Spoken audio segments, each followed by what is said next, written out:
మంచిది, చక్కటి వాతావరణం వచ్చింది కదండి. కానీ జనాంగమే లేదు. చక్కటి వాతావరణం దేవుడు మనకి ఇచ్చాడు. ఆ చక్కటి డెకరేషన్, పండగ వాతావరణం తీసుకొచ్చాడు దేవుడు పాల్. ఎందుకంటే డేవిడ్ పాల్ గారు నా కుమారుడు అయినా సరే నిలబడినాను. బిడ ఒక్కసారి నిలబడి.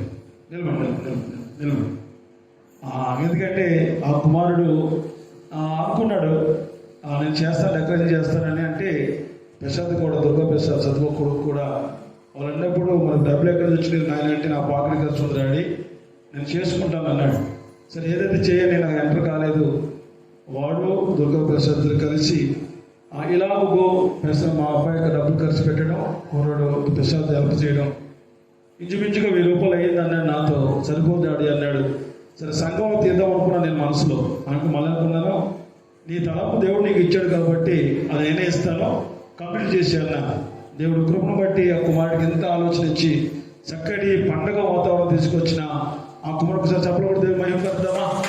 దేవునికి మహిమ కలుగును గాక. ఆ కుమారుడికి ఆయుష్కాలం ఆరోగ్యం దేవుడు అనుగ్రహింపబడును గాక. ఆమె మంచిదిలాగా నేను చెయ్యాలి అనే ఆలోచన మనలో కలిగినప్పుడు ఏ పనైనా చేస్తామండి.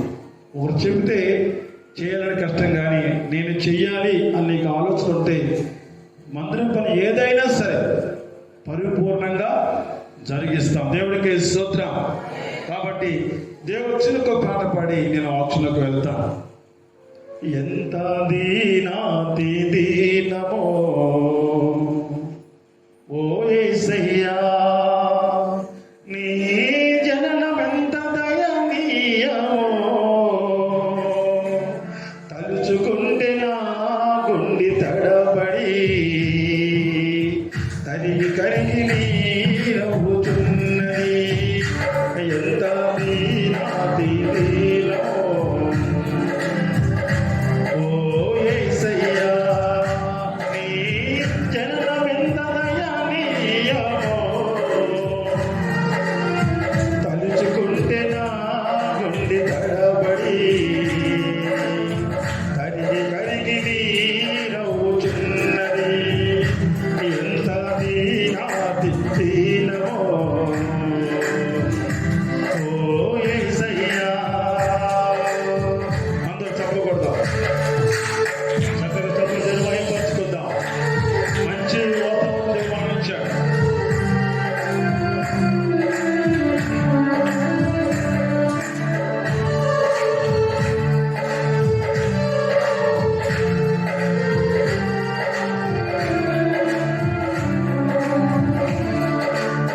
నిన్ను చూలాలు మరియమ్మ తల్లి, నడవలేక చుడిముడై పోయినయ్యా.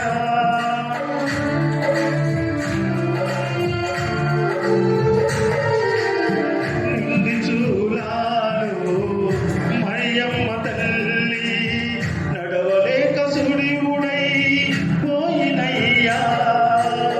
దిక్కు తోచగా ఓ యేసయ్యా, పశువుల పాకలో ప్రసవించినయ్యా. ఎంత దీనాతి దీనమో ఓ యేసయ్యా, నీ జననమెంత దయనీయమో, తలుచుకుంటే నా గుండె తడబడి కరిగి కరిగి నీరవుతున్నది. ఎంత దీనాతి దీనమో ఓ యేసయ్యా.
దేవుడికి చాటు లేనప్పుడు ఆ తల్లి ఒడిలో ఒదిగిన ఆ పసికందుని బట్టి ఆయన జన్మము ఎంత దీనాతి దీనముగా ఉన్నదో మనం ఆలోచన చేసినట్లయితే పిల్లరా, దేవుడు మనతో పరిపూర్ణంగా మాట్లాడడానికి ఇష్టపడుతూ ఉన్నాడు.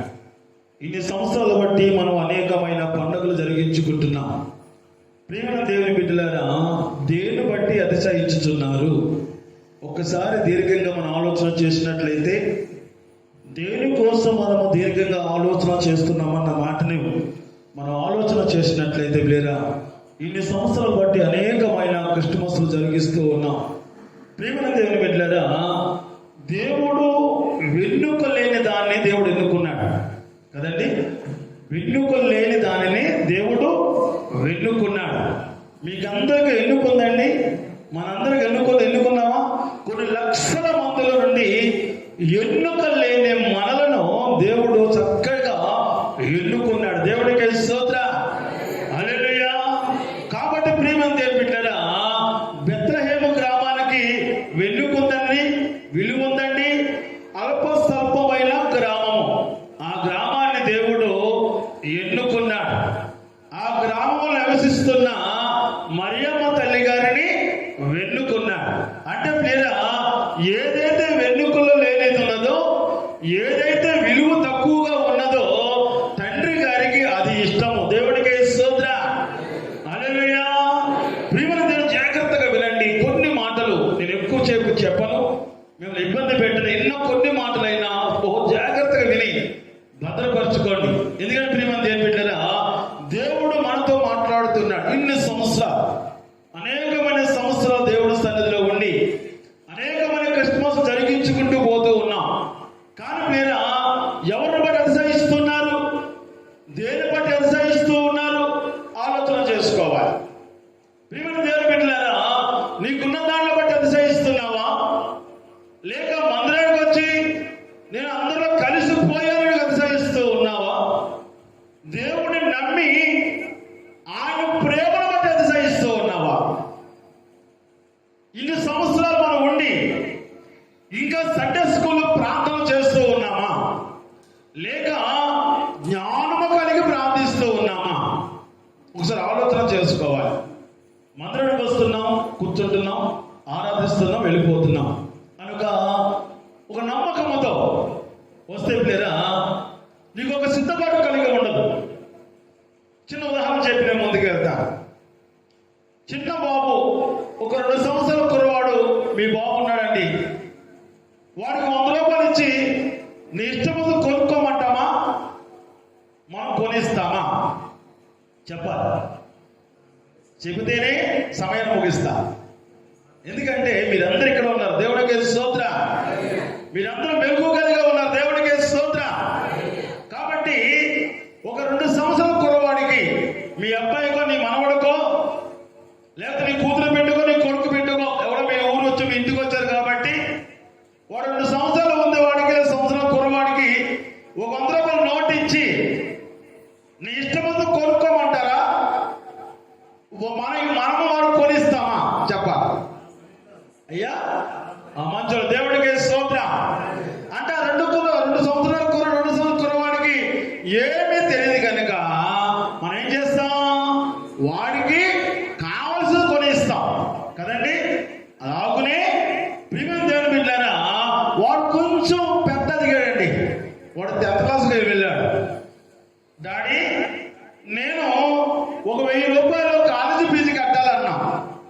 వాడు చేతికి ఇస్తామా? మనం వెళ్ళి కడతామా?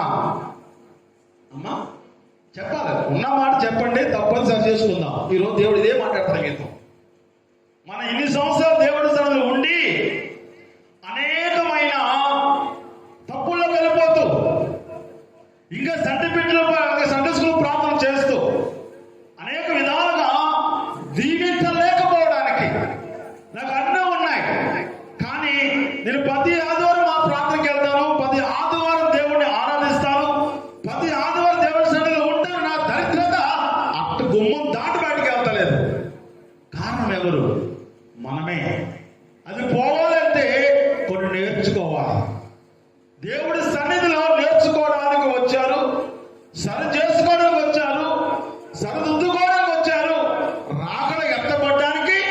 వచ్చాడు. అది వెలుగు ఉండి తెలుసుకోవాలి. దేవుడికి స్తోత్రం. ఆ 10th క్లాస్ కుర్రాడికి అదే బాబుని పెద్ద 10th లోకి వెళ్ళిన తర్వాత ఫీజు కట్టాలి 1000 రూపాయలు అడిగితే మీరు ఇస్తారా, వెళ్ళి కడతారా? అమ్మా కరెక్ట్గా చెప్పండి, ఏదో ఒకటి అవునా ఎస్. నువ్వు వెళ్ళి కడతావు. నువ్వు అమ్మా తప్పు. ఎందుకంటే చిన్నపిల్లలకి ఏం తెలియదు కనుక వాడు 100 రూపాయలు ఇచ్చాము, వాడు 100 రూపాయలు మనం కొని ఇచ్చాము. 1000 ఎంత వయసు వచ్చాయంటే 14-15 సంవత్సరాలు వచ్చాయి. వాడి మీద నమ్మకం ఉంటుంది కనుక వాడు 1000 ఇచ్చిన ఫీజు కట్టుకోమంటాం. దేవునికి స్తోత్రం. వాడు డిగ్రీకి వెళ్ళిన తర్వాత వాడు కాలేజీ ఫీజు కోసుకో లేదా ఒక బిజినెస్ కోసం 1 లక్ష రూపాయలు అడిగాడు తల్లిదండ్రులని. వాడు చేతికి ఇస్తామా తర్వాత లేక మనం వెళ్ళి తీసుకుంటామంటే ఆలోచన చేయండి. వాడు తెలివి వచ్చింది, జ్ఞానం వచ్చింది కనుక వాడి పని వాడు చేసుకోగలడు కనుక వాడికి ఇచ్చి అభివృద్ధిలోకి రామని చెబుతాం. దేవునికి స్తోత్రం. ఇక్కడ నువ్వు దేవుడిని నమ్మి అంగీకరించి ప్రభు సన్నిధిలో బలపడుతూ 5 సంవత్సరాలు దేవుణ్ణి నాకు ఇవ్వు ప్రభువా, నాకు ఇవ్వు ప్రభు అని అడుగుతూ ఉన్నాం. మన ప్రార్థన ఎలా ఉన్నాయంటే చట్టి పిల్లవాడు మాటల వలె బాప్తిస్మం పొంది రక్షణ పొందిన తర్వాత నన్ను దీవించు ప్రభువా, నీ మార్గం నాకు చూపించు ప్రభువా, నా కుటుంబం దీవించయ్యా, నా బిడ్డలు దీవించయ్యా, నాకు ఆరోగ్యం దయచు ప్రభు అని 5 సంవత్సరాల వరకు మనం ఏం చేస్తాం? అదే ప్రార్థన చేస్తాం. దేవుడికి స్తోత్రం. 5 సంవత్సరాలు అయిన తర్వాత ప్రియరా ఇంకా అదే ప్రార్థన చేస్తే ఎలా ఉంటుందో ఆలోచన చేసుకోండి. దేవుడు సన్నిధికి వచ్చిన తర్వాత నువ్వు నేర్చుకోవాల్సిన కొన్ని ఉన్నాయి. నువ్వు ఎప్పుడు 5 సంవత్సరాల క్రితమో ఫస్ట్ నుంచి రక్షణ పొంది రక్షణలోకి వచ్చి దేవుడు తెలుసుకున్న తర్వాత నువ్వు ఇవ్వు అంటే దేవుడు ఇస్తాడు. కానీ ఇంకా సత్యంత వరకు ఇవ్వమనంటే దేవుడు నీ ప్రార్థన ఆలకించడు. ఎందుకంటే పేరా నువ్వు స్టార్టింగ్ స్టేజ్ లో ఉన్నావు కనుక ఆ చంటి పిల్లడు కొనిచ్చినట్టుగా కొనిస్తావు. వయసు వచ్చింది, జ్ఞానము కలిగింది, గ్రంథములో చక్కటి మాట దేవుడు మనకిచ్చిన సంగతి తెలిసిన తర్వాత కూడా నువ్వు చదవకుండా, నువ్వు సిద్ధపడకుండా, నువ్వు దేని కొరకైతే రక్షించబడ్డావో ఏ తలపు చేసి దేవుడు బాటలు నడుస్తూ ఉన్నావో ఇంకా తెలియకుండా ప్రభువా నన్ను దీవించయ్యా అని అంటున్నావా?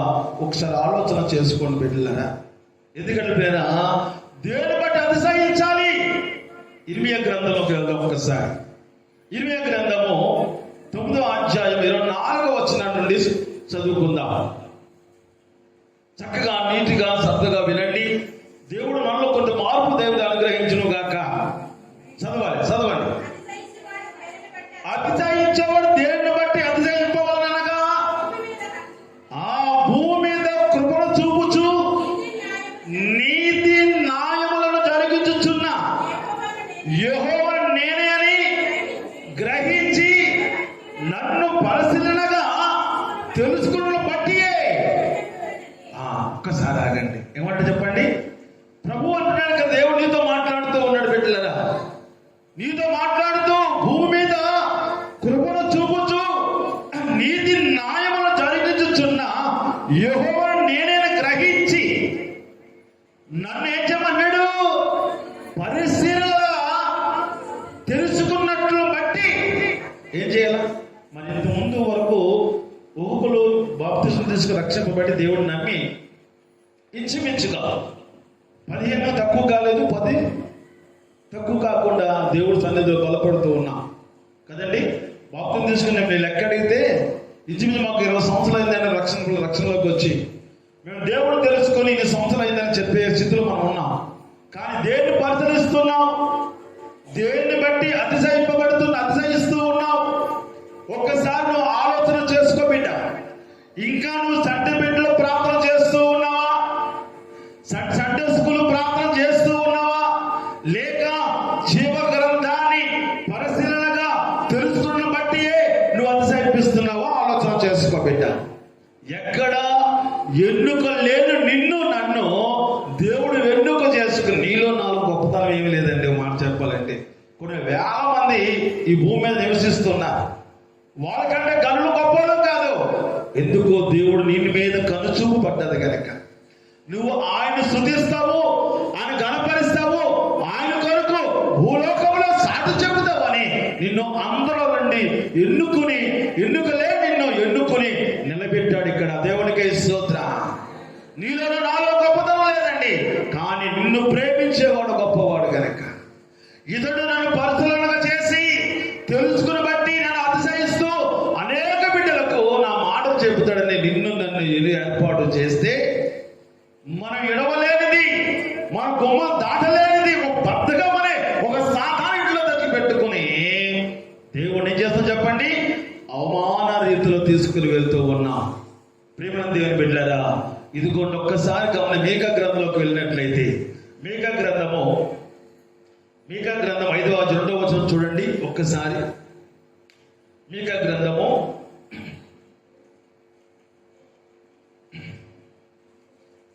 5వ అధ్యాయం 2వ వచనం.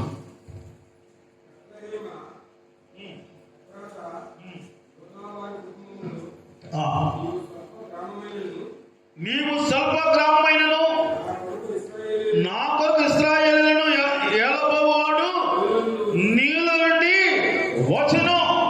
పురాతన కాలము మొదలుకొని శాశ్వత కాలము ఆయన ప్రత్యక్షమగుచుంటున్న దేవునికి స్తోత్రం. బెత్లెహేము ఎలాంటిదండి? స్వల్ప గ్రామమైన బెత్లెహేము గ్రామాన్ని దేవుడు ఏం చెప్పండి, ఎన్నుకున్నాడు. దేవుడికి స్తోత్రం. ఒక స్తోత్రం కట్టి చెప్పండి, దేవుడికి స్తోత్రం. అదే దేవుడికి స్తోత్రం. జాగ్రత్తగా వినండి, దేవుడు ఈరోజు మనతోనే మాట్లాడుతూ ఉన్నాడు. ఎందుకంటే సిద్ధపడుతుంటే నా కళ్ళ నాకే నీరు వస్తూ ఉంది. ఎక్కడెక్కడో మాటలు దేవుడు అందిస్తున్నాడు, రాసుకుంటూ ఉంటున్నా.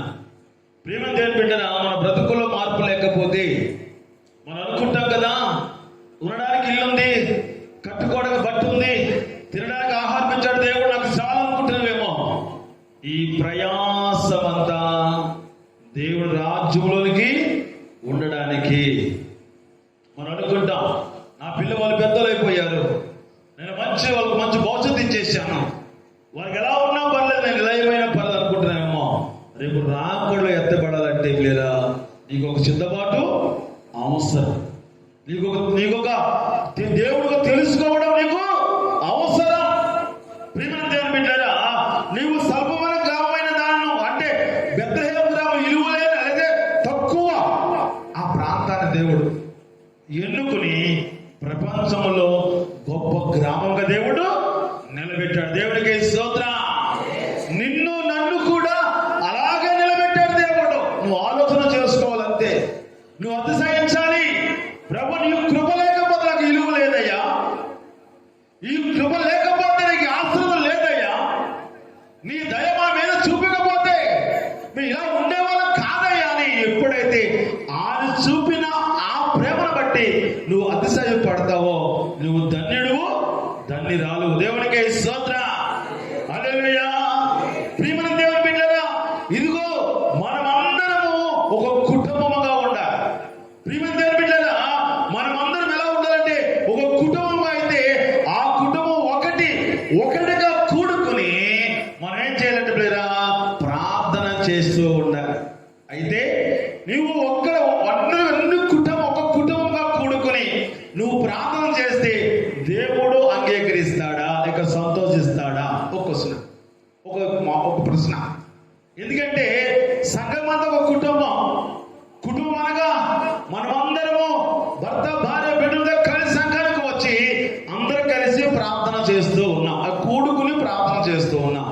మన ప్రార్థన దేవుడు వింటాడా అని మనం ఆలోచన చేస్తే వచ్చిన వారందరూ ఎలాంటి వ్యక్తులు వచ్చి ప్రార్థిస్తున్నారో ప్రభువులు వారు చూస్తూ ఉన్నారు. కానీ ప్రభువు ఆలోచన ప్రకారంగా కుటుంబాలన్నీ కలిసి వచ్చి దేవుడి ఆలోచన చెప్పిన నువ్వు ప్రార్థన చేస్తే దేవుడు ఆలకిస్తాడు. దేవుడికి స్తోత్రం. ఎందుకంటే ప్రియమైన దేవుడా, ఇక్కడ మరి ఎప్పుడు దేవుడు ఆలకిస్తాడు అంటే దేవుడు మందిరానికి వచ్చి కుటుంబముగా కూడి సంఘములో ఒక కుటుంబంగా అవుతేనే కానీ మన ప్రార్థన మామూలు మాట ఏం కాదండి. ఒక క్రైస్తవ మార్గం నడవాలంటే చాలా ముళ్ళు ఉంటాయి, చాలా ఇబ్బందులు ఉంటాయి, చాలా కంట్రోల్ చేసుకోవాలి, చాలా పవిత్రంగా బతకాలి. ప్రియమైన ఇక్కడైతే నువ్వు దీవించబడుతున్నావేమో కానీ రేపొద్దున ఆ పరలోక రాజ్యంలో చేరాలంటే పేరా నువ్వు ఈ భూలోకములో నలగొట్టబడాలి. దేవునికి స్తోత్రం. ఎందుకంటే ప్రేమ దేవుడిరా, ఇది ఒక కుటుంబంగా దేవుడి సంఘములో ఒక కుటుంబంగా అవ్వాలి. కుటుంబం అనగా ఒక జ్ఞాపకం రావాలి. కుటుంబం అంటే ఎవరండి? భార్య భర్త కదండి. ఒక కుటుంబం అంటే మొదటిగా భార్య భర్త, తర్వాత దేవుడికి కావాల్సి కొలది పిల్లలు దేవుడు ఇస్తాడు, అది పక్కన పెడతాం. ప్రియమైన దేవుని బిడ్డలారా, భార్య అంటే ప్రియరా ఇది కుటుంబం అనగా భార్య భర్తలు. అయితే దేవుడికి ఎవరు కావాలి? ఒక భార్య కావాలి. జాగ్రత్తగా విన్నట్లయితే దేవుడు మనతో స్పష్టంగా మాట్లాడుతుంటాడు. దేవుడికి భార్య అవసరం ఉంది. ఆ భార్య ఎవరు చెప్పాలి? ఎవరు? సంఘం. దేవుడికి స్తోత్రం. వధువు సంఘము అంటే మీరా దేవునికి భార్య అంటే వధువు సంఘము. ఆ సంఘానికి ప్రియమైన దేవుని బిడ్డలారా, దేవుడు ఇదిగో ఈ వధువు సంఘాన్ని ఇదిగో ఏర్పాటు చేసుకోవడం లేక ఎత్తబడే గుంపులో ఉంచాలనే ఆశతో ప్రభులు వారి సంఘంకు చూసి సంఘం మధ్యకి వస్తూ ఉన్నారు. దేవుడికి స్తోత్రం. ప్రియమైన దేవుని బిడ్డలారా, భార్య అంటే సంఘముగా మనం అనుకుంటున్నాం కనుక మీకు ఒక ప్రశ్న వేస్తూ ఉన్నాం ప్రియరా, అది లోతుగా ఆలోచన చేయండి. ప్రియరా, దేవుడికి మనము దాసులమా స్నేహితులమా? ఎందుకంటే ప్రియరా కొన్ని మాటలు మన హృదయాన్ని పిండుతూ ఉంటాయి. మనం ఎంతగా తెలియకుండా ముందుకెళ్ళిపోతున్నాం అన్న దాన్ని కూడా ఆలోచన చేస్తూ ఉండాలి. మనము దేవునికి దాసులమా స్నేహితులమా? అమ్మా చెప్పండి, పర్లేదు ఏదైనా దాన్ని బట్టి ఆన్సర్ మీకు చెబుతూ ముందుకెళ్తే సరి చేసుకుందాం. అమ్మా ఒక దాసులు, ఇంకా ఎవరమ్మా స్నేహితులు? కొందరు స్నేహితులు. దేవుడికి స్తోత్రం. దేవుడు సంఘంతో ఇలా అంటూ ఉన్నాడు. ఒకసారి వాక్యం కాదు, ఎందుకంటే దాసుడు స్నేహితుడు డిఫరెన్స్ దేవుడు మీతో మాట్లాడుతూ ఉన్నాడు. యోహాను సువార్త 15వ అధ్యాయము 15వ వచనం చూడండి ఒక్కసారి. దాసుడు తన యజమానుడు చేయు దానిని ఎరగడు కనుక. ఒక ఇంటిలో ఒక పనివాడిని పెట్టుకున్నాం. ఇంటి యజమానుడు ఏమి చేయాలో ఆ పనివాడితో కూర్చొని మాట్లాడతాడా? చెప్పాలి, ఆన్సర్ చెప్పాలి. అందరికి దేవునికి స్తోత్రం. దేవునికి స్తోత్రం. మనము దేవుడిని నమ్మి ఆయన అంగీకరించి రక్షింపబడి ఆయన రక్తంలో కడగబడి 20 సంవత్సరాలు లేక 15 సంవత్సరాలు మనం ప్రయాణిస్తూ ఉన్నాం. ఆయన చూపిన బాటలు నడుస్తున్నాం అనుకుంటున్నాం. ఆయన సిద్ధపరంగా వెళుతున్నాం అనుకుంటున్నాం. ఎన్నుకోలేని ఆ బెత్లెహేము దేవుడు వెన్నుకున్నట్లుగా నిన్ను నన్ను దేవుడు వెన్నుకున్నాడు. ఇక్కడ దేవుడిని ఇంకా ఉన్నత స్థితిలో ఉంచాలని ఆశ కలిగి ఉన్నాడు. నువ్వు సందర్శకులు ప్రార్థన చేస్తూ ఉన్న 5 సంవత్సరాలు దీవించు అన్నావు. మరి ఎప్పుడు తెలుసుకుంటావు దేవుణ్ణి? ఆయన మనసు ఎలాగున్నదో, ఆయన ఎలాంటి వాడో, ఏ కృపతో నిన్ను నింపుతున్నాడో, నిన్ను ఎలాగ బ్రతికించాడో, ఎందుకు ఆయన నిన్ను భూమి మీద ఉంచాడో సంగతిని కూడా నువ్వు తెలుసుకోకుండా ప్రయాణిస్తుంటే ఇంకా సందర్శకులు లాగా ఒక చెబుత నేర్చుకున్న స్థితిలో ఉండే బిడ్డలరా, నీ గమనం ఏటో, నీ ప్రయాణం ఏటో ఆలోచన చేసుకుని బిడ్డలరా. ఇక్కడ ఇంటి దాసు తన యజమానుడు చేసిన దానిని ఎరగడు కదండి. ఎందుకంటే మీకు వివరిస్తా. మీ ఇంట్లో ఒక పనివాడిని పెట్టుకున్నారు. ఆ పనివాడికి నువ్వేం చేస్తున్నావో వాడితో కూర్చుని మాట్లాడవు. ఆ దాచుని పని ఏమిటి? పదార్థం వెళ్ళి వాడితో ఈ కార్డు ఇచ్చినామంటే ఇచ్చేస్తాడు, లేక ఈ తర్వాత ధనమట్టుకి ఇచ్చినామంటే ఇచ్చేస్తాడు, లేక ఈ మాటలు చెప్పమంటే చెప్పొస్తాడు. అంటే ఆ దాచు చెప్పిన పని ఏంటంటే మీరా, ఇదిగో నువ్వు చెప్పింది వాడు చేస్తా. ప్రభు అంటాడు కదా, నువ్వు నన్ను అంగీకరించావు కనుక నువ్వు నా దాసుడుగా వద్దు, నా స్నేహితుడుగా ఉండు. ఉండు. ఎలా చెప్తున్నావయ్యా అంటే పేరా, స్నేహితుడైతే తన ఇంటిలో తన కుమార్తె పెళ్లి చేసుకోవాలనుకున్నాడు. ఉదాహరణ మన ఇంటిలో మన కుమార్తెకి పెళ్లి చేయాలనుకుంటున్నాం. నేను నమ్మిన స్నేహితుడు, ప్రాణమిచ్చే స్నేహితుడు, ఏదన్నా దాచుకోవు. మీ ఇద్దరు కూర్చొని ఎదురుగా కూర్చొని మాట్లాడతారా? మాట్లాడుకోరు. దేవునికి స్తోత్రం, దేవునికి స్తోత్రం. ఒక స్నేహితుడు బిడ్డరా, నీ భార్య లేక నీ వధువు సంఘము ఆ వరుడితో నువ్వు తెలియని మర్మమే ఉండదు. భార్య తెలియంది భర్తకు దాపరికం ఉండదు, భర్తకు తెలిసిన దాపరికం భార్య తెలియక ఉండదు. అంటే భార్య భర్తలిద్దరూ ఒకరి గురించి ఒకరు తెలుసుకునే ఉంటారు. ఎందుకంటే వారు ఏమనుకుంటున్నారో ఇతను తెలుసుంటది, ఈమెమనుకుంటుందో భర్తకి తెలుసుంటది. ఎందుకంటే వారు కొన్ని సంవత్సరాల బట్టి ఏం చేస్తున్నారు? కాపురం చేస్తున్నారు. దేవునికి స్తోత్రం.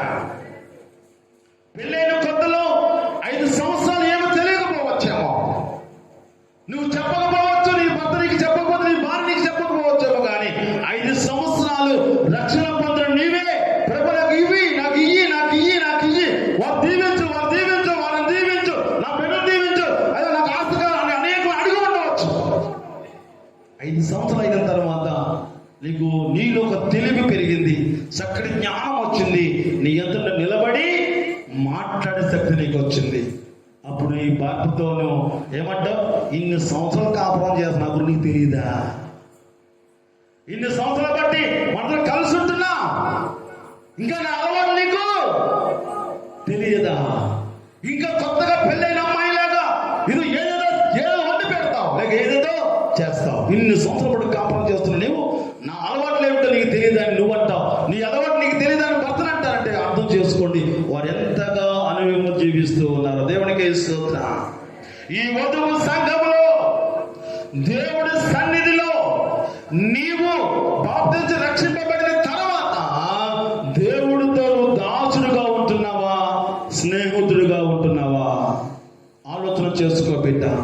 స్నేహితుడిగా ఉంటారని దేవుడిని అడుగుతూ ఉన్నాడు లేదా? నేను దేవుడిని స్నేహితుడిగా ఉంచుకోవాలని ఆయన నిన్ను పిలవక స్నేహితుడిగా పిలుస్తూ ఉన్నాడు. దేవునికి స్తోత్రం. హల్లెలూయా, హల్లెలూయా. ప్రియమైన ఆలోచన చేయండి ఒక్కసారి. ఈరోజు సెమీ క్రిస్మస్ జరిగించుకుంటున్నాం. ప్రియమైన దేవుని బిడ్డలారా, మనము పండగ చేసుకుంటున్నాం కాబట్టి దేవుని ఆలోచన ప్రకారముగా ఒక తీర్మానం చేసుకోవాలి. ఒక తీర్మానం నీ బతుకులో ఉండాలి.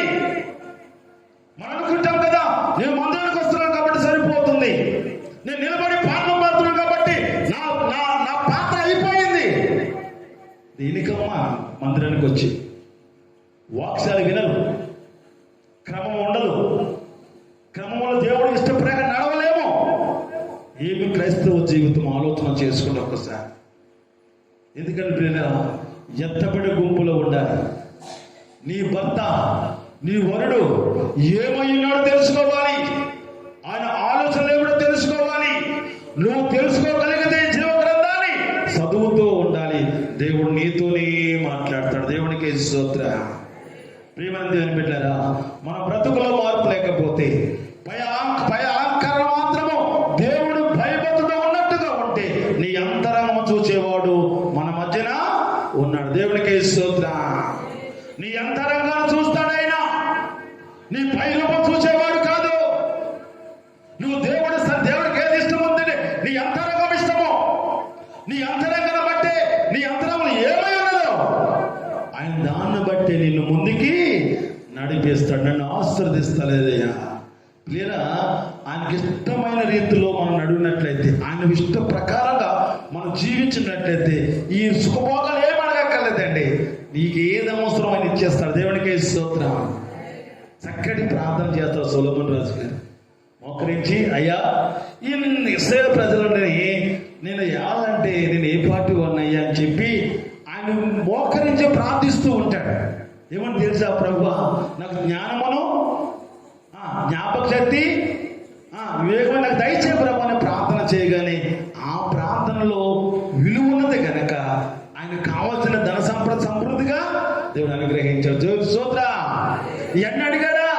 ఈ శత్రువుల రాజ్యం మీద రాకుండా చేయ్యా, ఈ రాజ్యం మీద వెళ్ళాలి, నాకు జయం దయచేయ ప్రభు అనలేదా?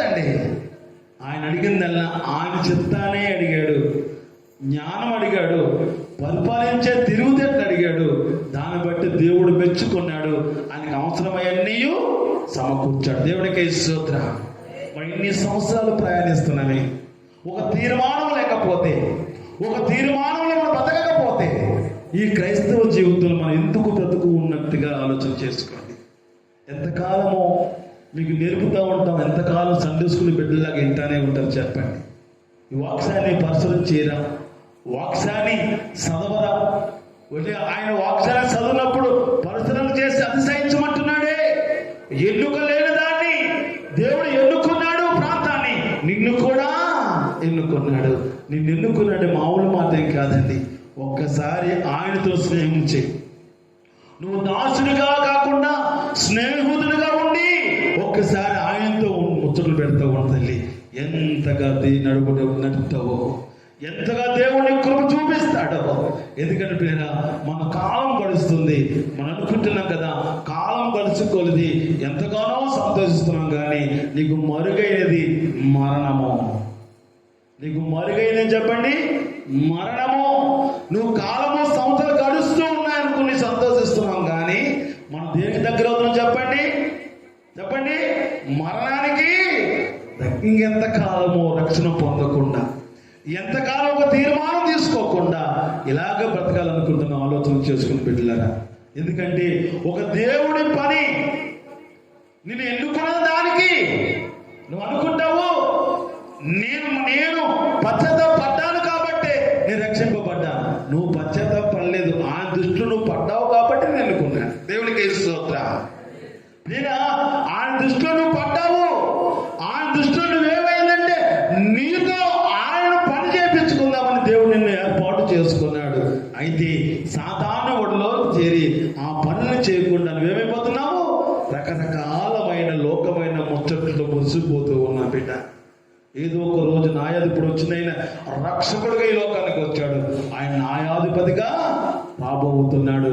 ఆయన సింహాసనం ముందుకు వచ్చి ఏదో ఒక రోజు నీ సాక్ష్యము చెప్పవలసి ఉంటుంది.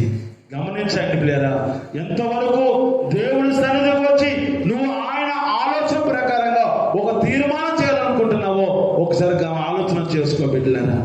ఎందుకంటే ప్రియరా, ఎన్ని సంవత్సరాలు దేవుడి సన్నిధిలో నడుస్తున్నాం అనుకుంటున్నాము. కానీ ప్రియరా, మనం ఆయన నడిచే నడక అది మనం తెలియకుండానే రాములోనికి వెళ్ళిపోతుంది. నిజముగా ప్రభువారు వచ్చారు, మన మధ్యకు ఉన్నారు, వాళ్ళు సంచరిస్తూ ఉన్నారు. మనం చేసే పనులను చూడరంటారా? గమనించండి, సంఘంలో ఒకరికి ఒక కుటుంబముగా ఉండి ఆయన ఆలోచన ప్రకారంగా ప్రార్థన చేయాలి. నీ ఆలోచన ప్రకారంగా ప్రార్థన చేయద్దండి. మన ఆలోచన ప్రకారం ప్రార్థన చేస్తే అది నెరవేరడానికి రావు. కానీ ఆయన ఆలోచన ప్రకారముగా ఆయన నీ కొరకు ఏమో అనుకుంటున్నాడో, ప్రభువా నన్ను నువ్వు నాతో మాట్లాడు, ప్రభువా నన్ను దీవించు ప్రభుని మందిరానికి రాకండి, నన్ను ఆశీర్వదించగలని మందిరం రాకండి. ప్రభువా ఈ రోజు నేను మందిరానికి వెళ్తున్నాను కాబట్టి మీరు నాతోనే, నా పరిస్థితి ఏమిటో నాతోనే మాట్లాడు ప్రభు, నువ్వు అడిగి రండి. దేవుడు యొక్క బహుబలముగా సేవకులు వాడుకుంటాడు, మీకు బహుగా బలపరుస్తాడు. దేవుడికి స్తోత్రం. కాబట్టి ఒక తీర్మానం చేసుకోవాలి. ఆ తీర్మానము ఒక్కొక్కసారి నేను శ్రమైపోతూ ఉంటుంది. నువ్వు దేవుడి మందిరంలో ఏదైతే తీర్మానం చేసుకుంటావో ఆ నీ బ్రతుకులో స్థిరపడిపోతుంది. దేవుడికి స్తోత్రం. ఆ తీర్మానం అంటే దేవుడి పాదాల యొద్ద స్థిరపడుతున్నాం, దేవుడి పాదాల యొద్ద ఒక రూట్లోకి వచ్చేస్తూ ఉన్నాం. ఆ చిత్త ప్రకారం నడవడానికి ఒక తీర్మానం తీసుకున్నాం. ఎందుకంటే మన ఇల్లు మనమే కట్టుకోవాలి. చూడండి, గమనించండి ప్రియమైన దేవుని బిడ్డ, ఒకవేళ మనం ఒక ఇల్లు కట్టుకోవడానికి ప్రయత్నం చేసి ఇదిగో ఇటుకలు ఇసుకన్న ఒక దిక్కున పెట్టిన తర్వాత ఇదిగో అందరూ ఇంటికి వెళ్ళి మా ఇంటికి ఓపెనింగ్ రమ్మన్నారు అనుకోండి, అవన్నీ ఎలా ఉంటాయంట? కుప్పలేసి ఉంటాయి. మరి ఓపెన్ చేయమంటే బాగుంటుందా? బాగుంటుంది. కానీ అదేం చేయబడాలి? ఇటుక మీద ఇంటికి పేర్చబడితే కానీ ఇల్లు తయారవదు. అప్పుడే కదా ఆ ఇంటికి మనం ఓపెన్ చేయడానికి. నీ విశ్వాస జీవితంలో కూడా ఇదిగో నువ్వు రక్షణ పొందిన కానండి 5 సంవత్సరాలు దేవుని అడిగి ఉన్నావు. 5 సంవత్సరాలు దాటిన తర్వాత నీ ఇల్లు నువ్వే ఒక్కొక్కటి కట్టుకుని విశ్వాసం అనే విటికలతో ఇల్లు కట్టుకుంటూ ఆ ఇంట్లో నివాసం చేయడానికి ప్రయత్నం చేయాలి. అంటే నువ్వు దేవుడితో సహవాసం చేస్తూ ఒక గొప్ప స్నేహితుడిగా, ఒక స్నేహితురాలుగా మారిపోవాలి. నువ్వు ఎప్పుడు వస్తావా అని నువ్వు ఎదురు చూడడం కాదండి, ఆయన ఎదురు చూసే స్థితిలోకి నువ్వు ఎదగాలి. దేవునికి స్తోత్రం. నా బిడ్డ నా మందిరికి ఎప్పుడు వస్తుందని నువ్వు పాడే పాటలు బట్టి, నువ్వు మోకరించే ప్రార్థన విధానం బట్టి, నువ్వు నడిచే నడవడిక బట్టి ప్రభువు వారు నీ కొరకు ఎదురు చూసే స్థితిలోనికి మనము ఎదగాలి. అలా ఎదగగలిగితే స్థితి మనకు ఉన్నప్పుడు ఒక గొప్ప తీర్మానము తీసుకోగలిగి ఉండాలి. ఈ జీవితం మామూలు క్రైస్తవ జీవితం మామూలు జీవితం కాదండి. ఎందుకంటే పేరా ఇదిగో అతనికి వధువుడికి ఒక భారీగా ఉండాలంటే పేరా ఆయన కొరకు సమస్త మనకి తెలిసి ఉండాలి. నీ ఇంటిలో నీ భర్త కోసం నువ్వు ఎలాగ అన్ని తెలుసుకుని ఉన్నావో, ఎలా నీ భార్య కొరకు నువ్వు ఎలా తెలుసుకుని ఉన్నావో, నువ్వు సంఘం వచ్చి నీ వధువుడు కొడుకు కొరకు అలాగా తెలుసుకుని ఉండాలి. ఎత్తపడే గుంపులకి రెడీగా సిద్ధపడి ఉండాలి. ఎందుకంటే ఆయన రాకడ పిలుపు వచ్చినప్పుడు ఆ బోరతో ఊదినప్పుడు ఇది ఎందు నిమిత్తమైతే ఆ దీన స్థితిలో ఈ పశువులు పనుల్లో పరుండబెట్టిన ఆ యేసయ్య చూడడానికి గొల్లైన వారు వచ్చారు ప్రియరా. ఇదిగో ఆనందించారు. అంటే ఆయన జనాన్ని బట్టి ఆనందించారు. మన నడకను బట్టి బాధపడకూడదు. దేవునికి స్తోత్రం. ఆయన పుట్టిన దినాన్ని చూసి సంబరాలు చేసుకుంటున్నాం, కానీ మన నడకను చూసి ఆయన దుఃఖిస్తున్నాడేమో ఆలోచన చేసుకోబెట్టినారా. ఎందుకంటే మందిరానికి వస్తున్న గొప్పతనం కాదండి, మందిరానికి వచ్చిన తర్వాత ఆ మందిరం నివాసం వస్తున్న ఆ తండ్రి కుమార పరిశుద్ధాత్మ దేవుడు హృదయంలోకి వెళ్ళి మనం చూడాలి. ఆయన అంతరంగ స్థితిలోనికి వెళ్ళి చూడాలి. ఆ స్థితిలోనికి వెళితేనే కదా నువ్వు మహిమగా ఎలగబడతావు, ఎలిగింపబడతావు. ఆ స్థితి ఏమీ కాకుండా నేను ఎప్పుడు వెళ్ళినా పర్లేదు మందిరానికి. ఒక గొప్ప సాతాను చేసే పెద్ద అర్థం ఏంటంటే ఊర్లో పిల్లరా మీరు గమనించలేదో, మీ చిన్నతనంలో మా చిన్నతనంలో బర్రెలు పాలు ఇవ్వకపోతే ఎక్కడ తన్నేస్తాయని చెప్పి బంధాలు వేసేవాళ్ళు. అనుభవం ఉందా? తెలుసా? బర్రెలకు పాలు పితుకుతుంటే అది ఎక్కడ తన్నేస్తుంది అనేసి బంధం వేసి పాలు పితికేవారు. మరీ తొందరగా ఏదనుకోండి దాని మెడలు ఏమేసేవారు? అమ్మా ఏదంటుంది నాకు ఐడియా లేదు. అది ఎందుకు పరిగెడుతుంటే దాన్ని సరి చేస్తుంది. దేన్ని? ఆ గేదెని. అది పరుగు వెళ్తుంది అనుకోండి, ఆ మెడలో ఉన్న ఆ కర్రలకు ఉంటుంది, అది ఈ కాన్ని ఆ కాలం కొట్టగానే అది స్లో అయిపోతుంటుంది. ప్రేమ దేవుని బిడ్డరా, మన బ్రతుకులో ఏమైపోతుంది? సాతాను గాడు చేసే ప్రయత్నం ఎలా ఉందంటే నిన్ను దేవుడు క్రమాన్ని పాటించుకోకుండా, దేవుడి పనిని భుజాల మీద వేసుకోకుండా ఉండడానికి వాడికి పెద్ద బంధకం వేసేసాడు. వాడు వినిపించుకు రావాలంటే చాలా కష్టపడవలసి వస్తుంది. వచ్చినా ప్రభు చిత్త ప్రకారం నడుస్తున్నామా అంటే అది కూడా చాలా తక్కువండి. ఎందుకంటే ఎప్పుడైతే భయం ఉంటుందో ఆ భయం నుంచి పుట్టేదే భక్తి. ఆ భక్తి నీలో ఉన్నప్పుడు నీ హృదయం నీ కాళ్ళని కదలికి వచ్చేస్తుంది, నీ తలంపులో ఆలోచన పుట్టేస్తుంది. ఎందుకంటే ఉన్నవాడి దగ్గరికి వెళ్తున్నాం కనుక ఉన్నవాడి దగ్గర త్వరగా వెళ్ళాలి, లేకపోతే ఏమైపోతాం మనకు భయం నీలో ఉండిపోతుంది కదా. ఎందుకంటే ఒక తీర్మానం కలిగి ఉన్నట్లయితే ప్రియరా ఆ తీర్మానం నిన్ను శిలపరిచేస్తుంది. ఒక్కొక్కసారి ఆ తీర్మానం గాయపరుస్తుంది అండి. గాయం అంటే ఈ మాటలు చేత ఒకసారి ఒకవేళ మీరు క్రైస్తవులే చక్కగా దేవుడు సమయానికి వస్తూ ఉంటున్నారు, అలాంటప్పుడు మాలాంటి చావుకు నిలబడి ఇవి ఇంకా రావడం లేదు, ఇంకా ఆలస్యం ఏదో ఒక మాట అంటే ఒక్కోసారి ఆ తీర్మానం నిన్ను గాయపరుస్తూ ఉంటుంది. గాయపరిచినప్పుడు చాలా కుక్కుపోతూ ఉంటాం.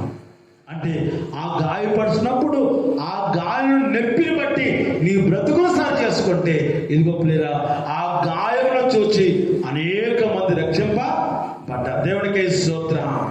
హల్లెలూయా. ఎలా పెరిగాడు, ఎలా ఎదిగాడు, ఎలా బోధించాడు, ఎన్ని స్వస్థతలిచ్చాడు, ఎంతమంది ఆహారం లేకపోతే అన్నం పెట్టి ఆహారం పెట్టాడు. ఇదిగో కళ్ళు లేకపోతే కళ్ళు ఇచ్చాడు, కాళ్ళు లేకపోతే కాళ్ళు నడిపించాడు. కొంచెం రోగంగా పడి ఉంటే నన్ను బాగు చేశాడు. 12 సంవత్సరాల రక్త సమస్య నేను ఉంటే ఆయన చెంగును ముడితే నన్ను బాగు చేశాడే. అలాంటి వ్యక్తిని ఇదిగో భూమి ఆకాశం మధ్యన ఎలా ఆడుతున్నాడని ఎంతమంది దుఃఖించి ఉండవచ్చో ఆలోచన చేసుకోబెట్టినారు. నీ హృదయం కరగాలి, నీ రాత్రి హృదయం కరగాలి. పైకి నాది మాంసం గుండె అంటే కాదు, మనం తెలియకుండానే రాతి గుండెగా మారిపోయింది.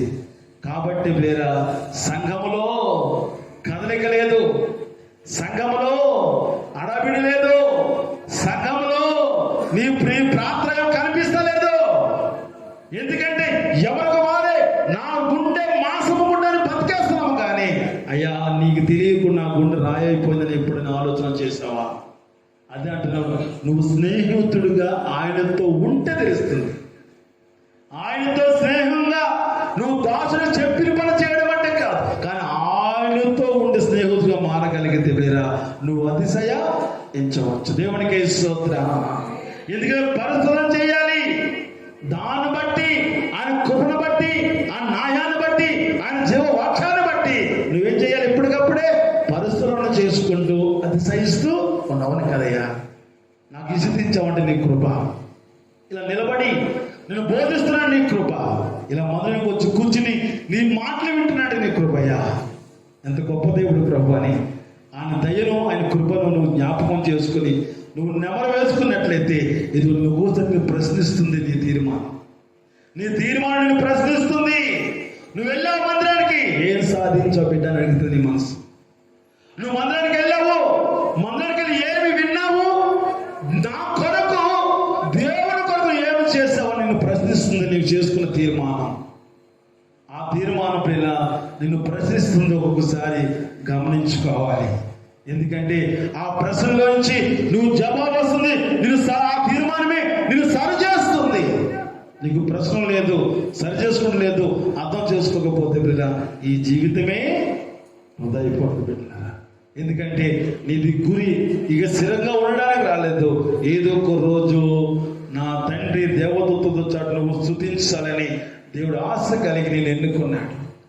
నీ తీర్మానము నీ సముద్రుని సరిచేస్తూ ఉంది లేదా, నేను ఒక్కోసారి గద్దిస్తూ ఉంటుంది లేదా, ఒక్కోసారి నువ్వు తీసుకునే తీర్మానం దేవుడు చేసే ఆ అద్భుత కార్యమును బట్టి నువ్వు ఎక్కడ తప్పు పోయివో తెలియక ఇదిగో కన్నీరు రప్పిస్తుంది. నువ్వు మోకరిస్తే నీ మోకాల జీవితంలో దేవుడు నువ్వు పుట్టిన కానుండి, దేవుడు నమ్ముడు కానుండి, ఆయన రక్షణ పొందిన కానుండి ఇప్పుడు వరకు దేవుడు చేసిన ఆ మేళ్ళని తలచుకుంటే, నువ్వు అప్పుడు చేసుకున్న తీర్మానాన్ని జ్ఞాపకం చేసుకుంటే ఇప్పుడు నీ కళ్ళంట కన్నీరు రప్పిస్తుంది కదా.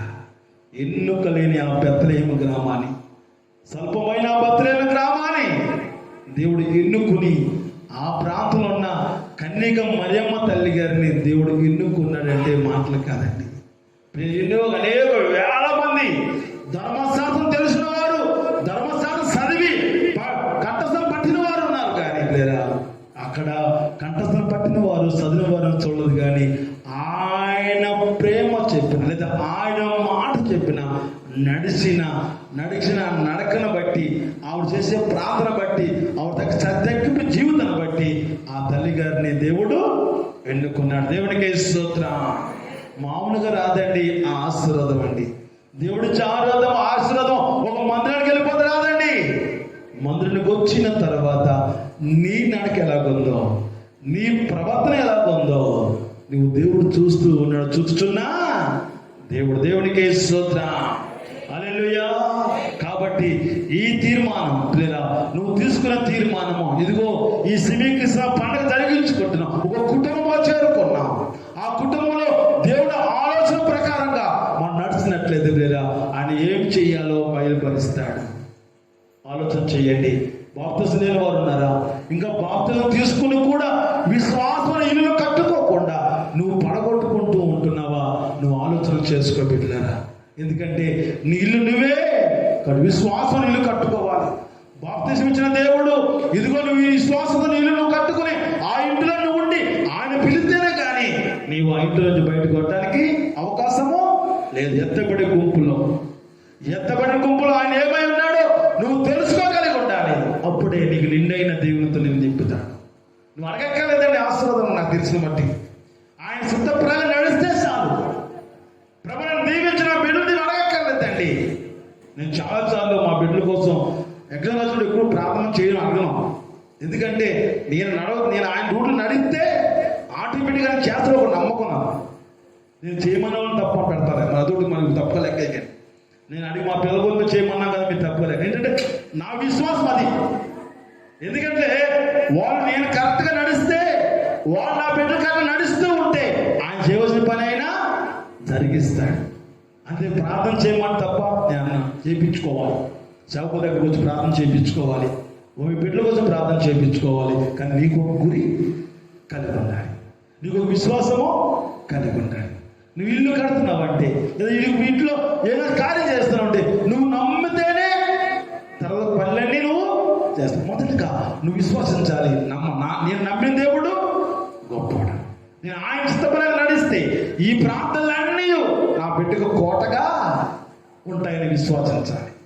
ఎందుకంటే నువ్వు విశ్వాసించావు, నమ్మావు, నువ్వు నమ్మిన దేవుడు గొప్పవాడు కనుక రక్షింపబడ్డావు, మారుమనసు పొందావు. ఆయన విశ్వాసంతో ఇల్లు కట్టుకుంటున్నావు. ఆ ఇంటిలో నీ బిడ్డ నడిపించినప్పుడు సేవకుల చేత, సంఘము చేత ప్రార్థించుకుంటే నీ బిడ్డలకు ఒక కోటగా ఉంటుంది. ఆ మధ్యన నీ బిడ్డ నిలబడాలి అంటే నువ్వు ప్రార్థన చేయాలి. ఆ మధ్యన నువ్వు నిలబడాలంటే ఆ తండ్రి చిత్త ప్రకారంగా నువ్వు నడవగలగాలి. అప్పుడు ఆ ప్రార్థనలన్నీ నువ్వు కోటగా ఉంటాయి. ఇది ఎప్పుడైతే నువ్వు నమ్ముతావో, విశ్వసిస్తావో, ఆ చిత్తం నడుస్తూ ఉంటావో గొప్ప కార్యం జరిగిస్తాడు. కాబట్టి లేదా ఒక తీర్మానం చేసుకుందాం. ప్రభువా, నీ సన్నిధిలో ఒక తీర్మానం చేసుకున్నాను. ప్రభువా, నీ చిత్త ప్రకారం నా జీవితం ప్రారంభిస్తానయ్యా. ఇప్పటి వరకు ఒకవేళ తెలుసో తెలియకో తప్పునడికి లేచి ఉండవచ్చు, కానీ దేవుడికి విషయంలో ఎంత సమయం ఇస్తే నీ ఆయుష్కాలం అంతా దేవుడు పెంచుతాడండి.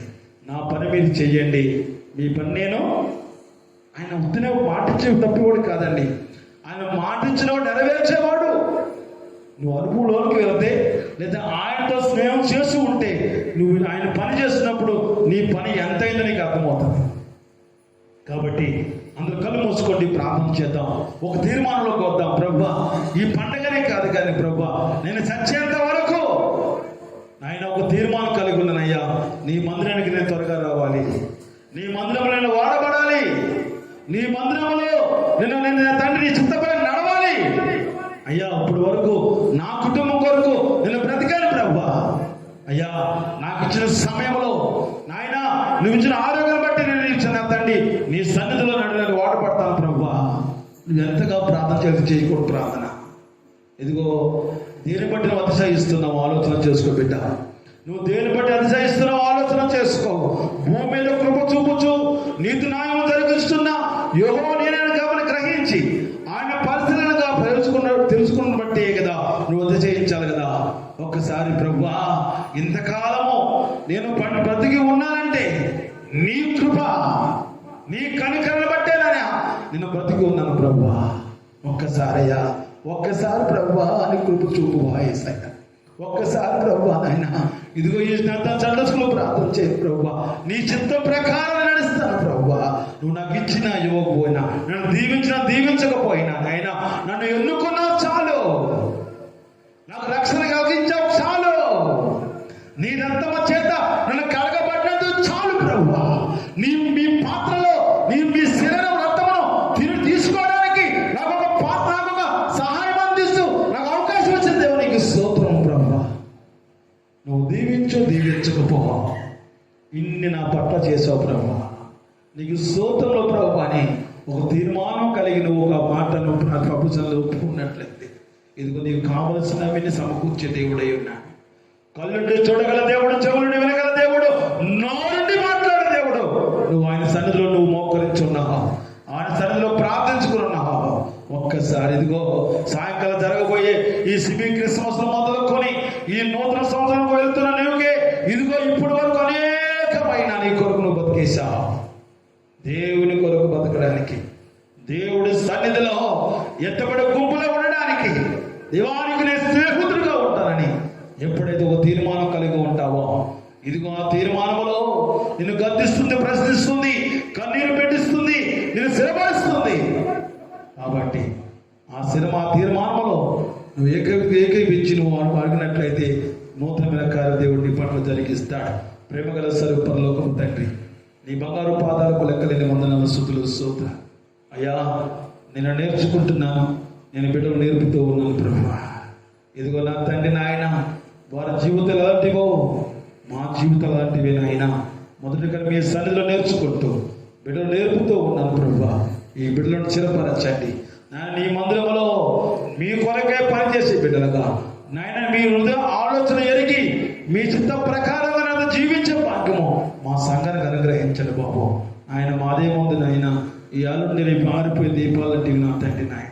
ఇప్పుడు రమ్మంటే రావాలి నా ప్రభువా.